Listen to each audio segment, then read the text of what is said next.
Haleluya, puji nama Tuhan. Shalom semuanya. Ya, kita percaya pada malam hari ini setiap mahasiswa kaget. Pak Aristonya kemana? Pak Aristo ada urusan. Jadi pada malam hari ini saya menggantikan. Dan izinkan saya pada malam hari ini menggantikan. Dan Pak Aristo ngasih tema malam hari ini dalam pertemuan kedua ini temanya pemimpin Kristen dan politik. Ya, sekali lagi temanya adalah pemimpin Kristen dan politik. Ya, saya bacakan. Yaitu yang terjadi adalah sebagai lulusan STT Harvest, yaitu Pendeta Aristo Pariaji adalah lulusan STT Harvest. Salah satu hal yang paling Pak Aristo dapatkan dalam perkuliahan adalah penekanan akan pentingnya anak-anak Tuhan untuk take dominion atas marketplace. Untuk menjadi terang berkat bagi bangsa. Marketplace tersebut tidak dipisahkan dari politik. Mengingat sebelum ekonomi menjadi disiplin ilmu yang mandiri, ia disebut sebagai political economy, di mana para bapak pendiri ilmu ekonomi menganggap ilmu ekonomi tidak dapat dipisahkan dari politik. Bisa lihat di suaranya Frieden tahun 2020 ya. Kalau ekonomi adalah studi mengenai alokasi sumber daya yang terbatas, maka yang menentukan siapa yang juga bagaimana dan kapan mendapatkan sumber daya terbatas tersebut adalah politik. Sebagaimana ternyata dalam bukunya Laswell yang ditulis tahun 1936, politik who gets what, when, how. Lalu yang menjadi pertanyaan berikutnya, apakah anak-anak Tuhan perlu mendominasi menjadi garam dan terang di dalam dunia politik? Nah, Pendeta Aristo Pariaji, Pak dosen kita Pak Aristo Pariaji bilang 100% iya. Ia perhatikan apa yang dikatakan oleh buku yang ditulis tahun 2012 yang ditulis oleh Papa Nicolau. Saya bacakan di bahasa Inggrisnya. If the Christian calling is to learn how to love, then an ascetic of divine human communion cannot be confined either to the monastery or to the church. The whole world is the field in which this ascetic must be played out, and if this learning how to love goes beyond family or other Christian and includes the neighbor who may also be stranger, then politics cannot be irrelevant to an ascetics of divine human communion. In fact, insofar as politics can be construed as engagement with the neighbor or stranger, then politics must be considered as one of the many practices within an ascetics of divine human communion. Kenapa kita harus menjadi terang di dalam dunia politik? Karena kesempatan terbesar untuk mengasihi sesama kita adalah dalam dunia politik, di mana kebalikan dari pernyataan tersebut juga adalah benar. Kesempatan terbesar untuk membenci sesama kita adalah juga di dalam dunia politik. Dunia politik menentukan bagaimana kita memandang sesama manusia, sesama kita, terutama sesama kita yang berbeda agama, berbeda suku, berbeda ras, berbeda gender, status sosial, dan lain sebagainya. Dunia politik menentukan apakah dibenarkan mengucilkan atau bahkan menganiaya sesama kita yang berbeda. Apakah dibenarkan memandang hina orang yang memiliki kepercayaan berbeda dengan kita? Holocaust atau pembunuhan massal orang Yahudi pada masa Perang Dunia Kedua tidak dapat terjadi tanpa iklim politik yang kondusif untuk hal tersebut. Masih segar dalam ingatan pilkada Jakarta terakhir waktu tahun 2019, 2014 juga, di dalam pemilu 2014 dan 2019 yang kental dengan politik identitas yang berisiko menghancurkan persatuan dan kesatuan bangsa.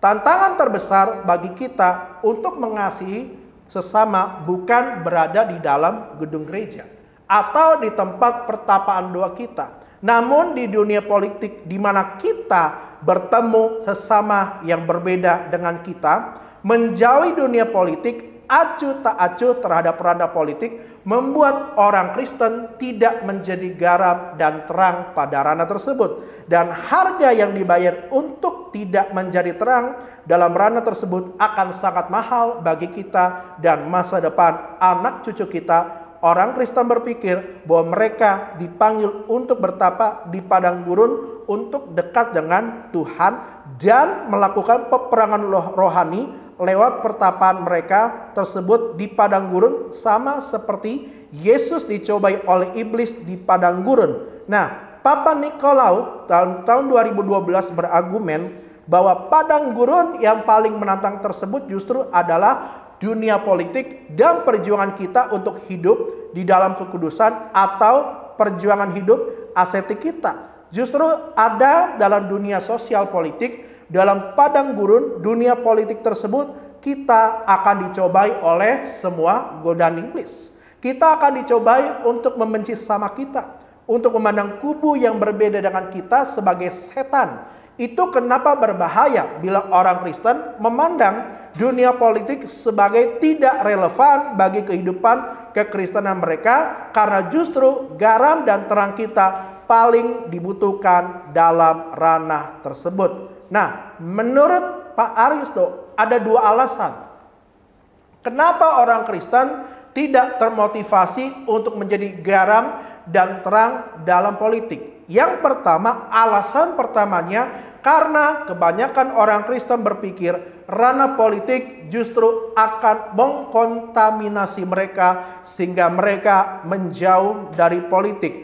Argumen Papa Nikolau dalam tahun 2012 di atas mengenai dunia politik sebagai dunia pertapaan yang sesungguhnya sudah menyanggah pandangan alasan pertama tersebut. Lalu alasan kedua adalah karena kebanyakan orang Kristen tidak menyadari karya Tuhan yang dahsyat dalam dunia politik, atau tidak menyadari pengaruh kekristenan dalam dunia politik sehingga mereka tidak memiliki semangat Kristiani untuk terlibat dan menjadi terang dalam dunia politik tersebut. Sisa dari artikel ini akan membahas alasan kedua tersebut. Carl Smith, bapak pendiri ilmu political theology, mengatakan suatu pertanyaan yang sangat berani, pernyataan yang sangat berani. Apa pernyataannya? All significant concepts of the modern theory of the state are secularized theological concepts. Smith tahun 85, atau semua konsep akan teori negara modern adalah konsep teologi yang disekulerkan. Saya katakan berani karena Smith mengklaim semua dan bukan hanya sebagian. Duval pun dalam tahun 2007 mengaminkan pernyataan Smith tersebut, terutama mengenai konsep modern kedaulatan individu yang mendasari konsep hak asasi manusia dan demokrasi.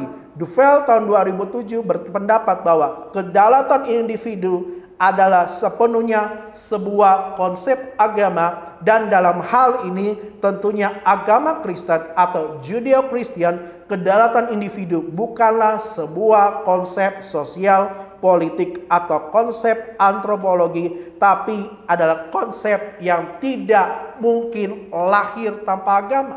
Dengan kata lain, konsep kedaulatan individu tersebut adalah konsep agama atau konsep teologi yang disekulerkan seperti yang dikatakan Smith.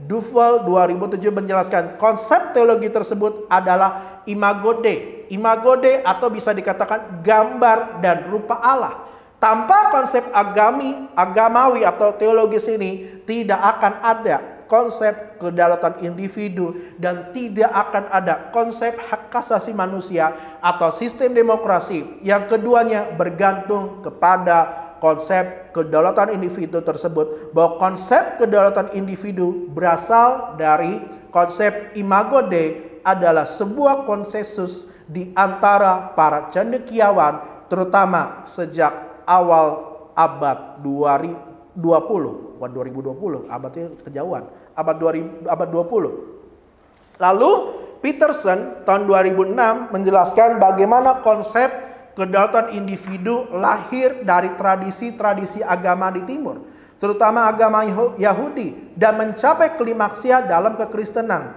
di mana pada awalnya kedaulatan hanya diberikan kepada raja semata, lalu diteruskan kepada kaum elit.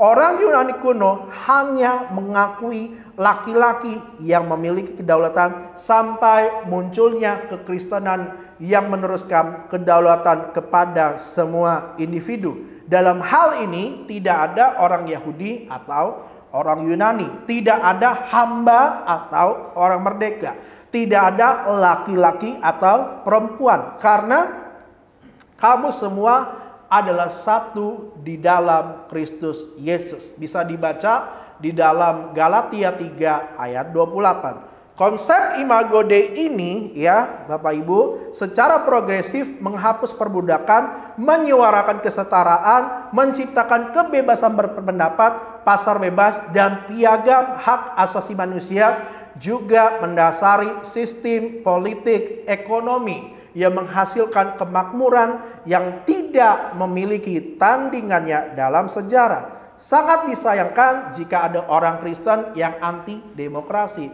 tidak mengetahui bahwa sistem politik termodern tersebut memiliki dasar yang non-sekuler, yaitu teologis. HM Government tahun 2015 mendefinisikan ekstremisme sebagai penolakan nilai-nilai fundamental, yang salah satunya adalah demokrasi. Selain supremasi hukum, kebebasan individu, dan toleransi, artinya penolakan terhadap demokrasi sudah dapat dilihat sebagai bentuk ekstremisme yang membutuhkan upaya deradikalisasi.